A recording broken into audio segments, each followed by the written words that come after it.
I am happy to join with you today in what will go down in history as the greatest demonstration for freedom in the history of our nation.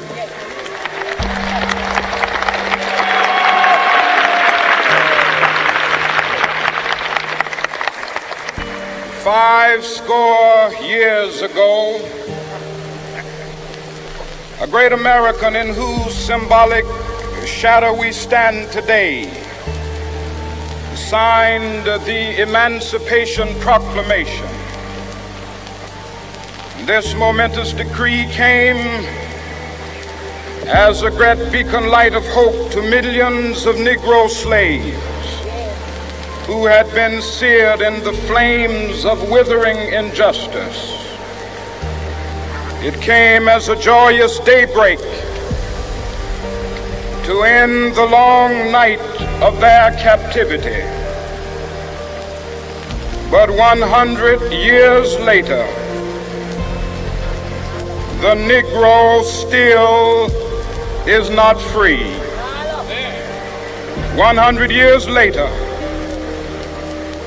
the life of the Negro is still sadly crippled by the manacles of segregation and the chains of discrimination.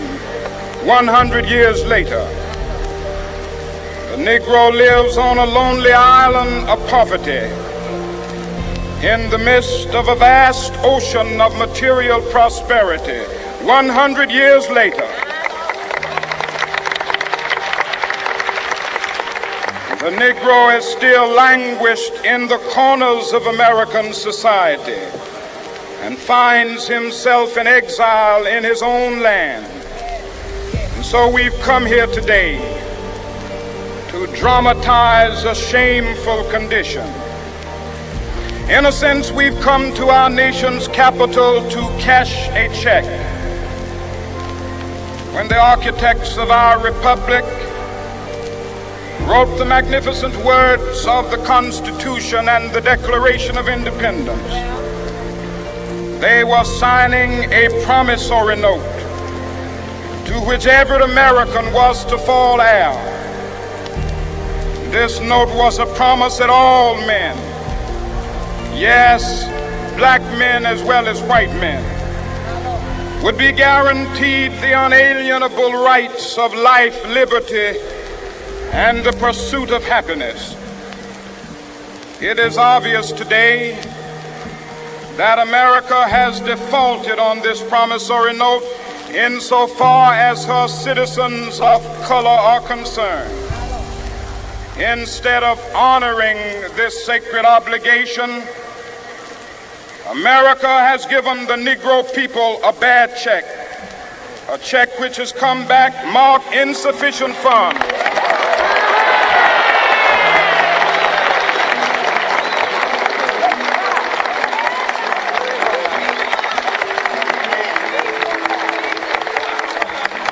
But we refuse to believe that the Bank of Justice is bankrupt. We refuse to believe that there are insufficient funds in the great vaults of opportunity of this nation. And so we've come to cash this check, a check that will give us upon demand the riches of freedom and the security of justice.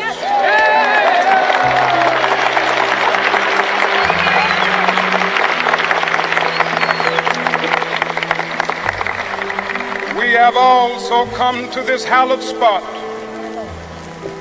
to remind America of the fierce urgency of now. This is no time to engage in the luxury of cooling off or to take the tranquilizing drug of gradualism.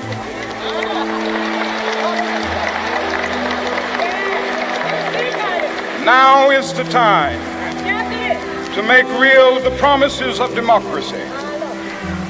Now is the time to rise from the dark and desolate valley of segregation to the sunlit path of racial justice. Now is the time to lift our nation from the quicksands of racial injustice to the solid rock of brotherhood. Now is the time to make justice a reality for all of God's children. It would be fatal for the nation to overlook the urgency of the moment. This sweltering summit of the Negro's legitimate discontent will not pass until that is an invigorating autumn of freedom and equality. 1963 is not an end, but a beginning. Those who hope that the Negro needed to blow off steam and will now be content will have a rude awakening if the nation returns to business as usual.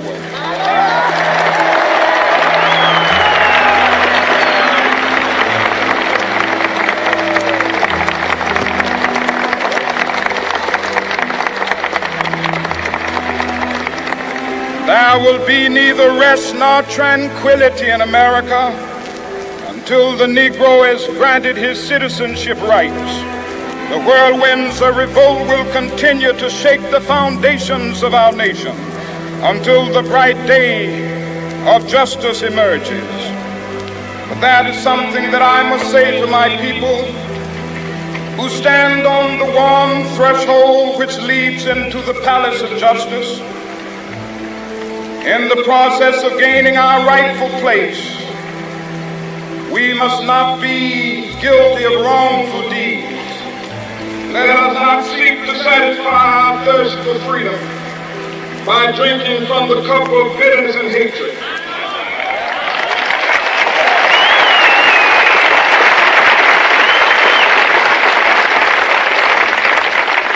We must forever conduct our struggle on the high plane of dignity and discipline.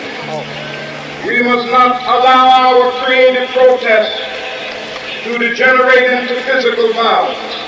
Again and again, we must rise to the majestic heights of meeting physical force with soul force. The marvelous new militancy which has engulfed the Negro community must not lead us to a distrust of all white people. For many of our white brothers, as evidenced by their presence here today, have come to realize that their destiny is part of ours.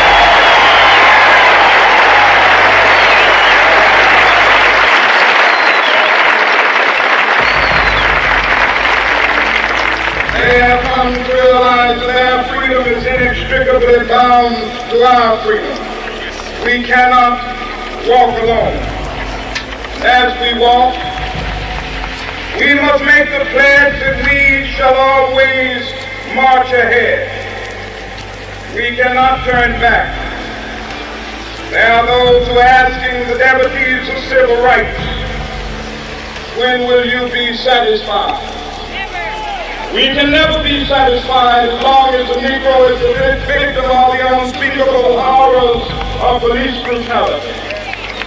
We can never be satisfied as long as our body is heavy with the fatigue of travel, cannot gain lodging in the motels of the highways and the hotels of the city.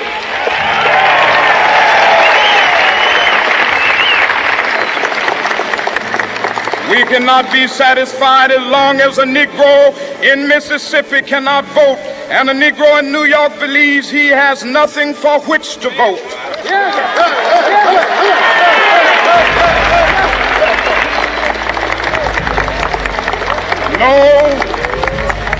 No, we are not satisfied, and we will not be satisfied until justice rolls down like waters and righteousness like a mighty stream.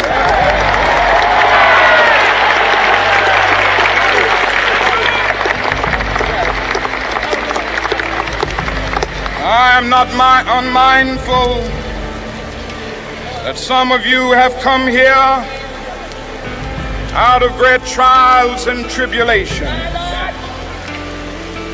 Some of you have come fresh from narrow jail cells. Some of you have come from areas where your quest for freedom left you battered by the storms of persecution.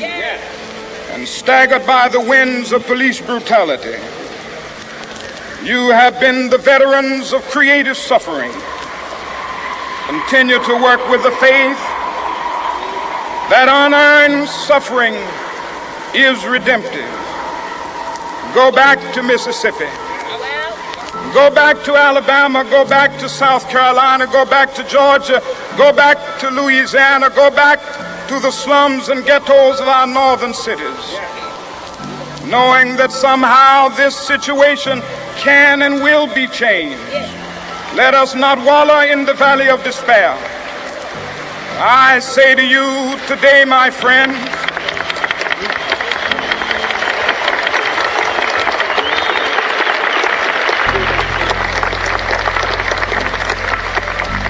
so even though we face the difficulties of today and tomorrow, I still have a dream. It is a dream deeply rooted in the American dream. I have a dream that one day this nation will rise up and live out the true meaning of its creed. We hold these truths to be self-evident, that all men are created equal.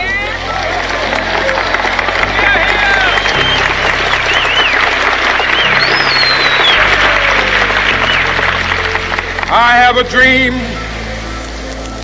that one day on the red hills of Georgia, the sons of former slaves and the sons of former slave owners will be able to sit down together at the table of brotherhood.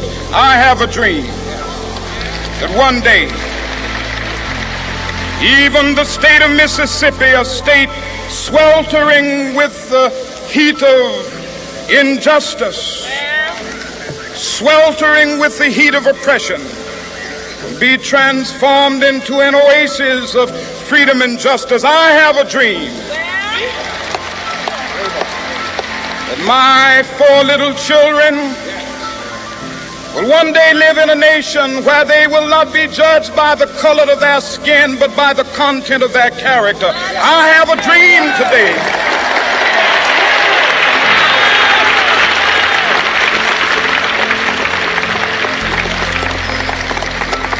I have a dream that one day down in Alabama, with its vicious racists, with its governor having his lips dripping with the words of interposition and nullification, one day right there in Alabama, little black boys and black girls will be able to join hands with little white boys and white girls as sisters and brothers. I have a dream today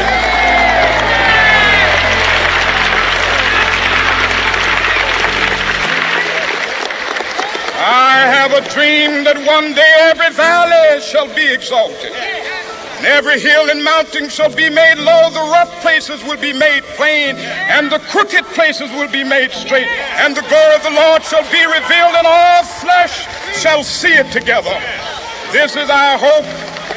This is a faith that I go back to the South with. With this faith, we will be able to hew out of the mountain of despair a stone of hope.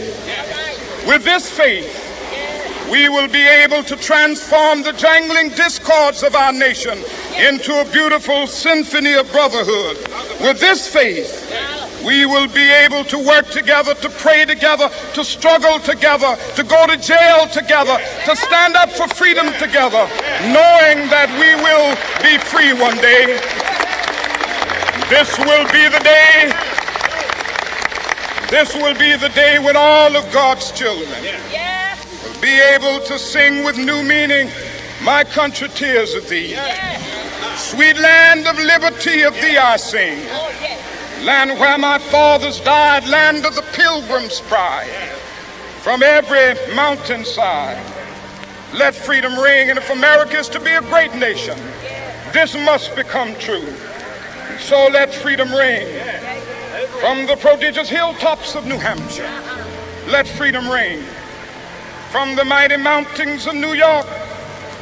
Let freedom ring from the heightening Alleghenies of Pennsylvania. Let freedom ring from the snow-capped Rockies of Colorado. Let freedom ring from the curvaceous slopes of California.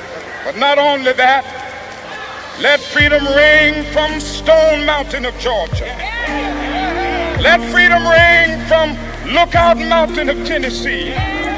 Let freedom ring from every hill and molehill of Mississippi, from every mountainside. Let freedom ring, and when this happens,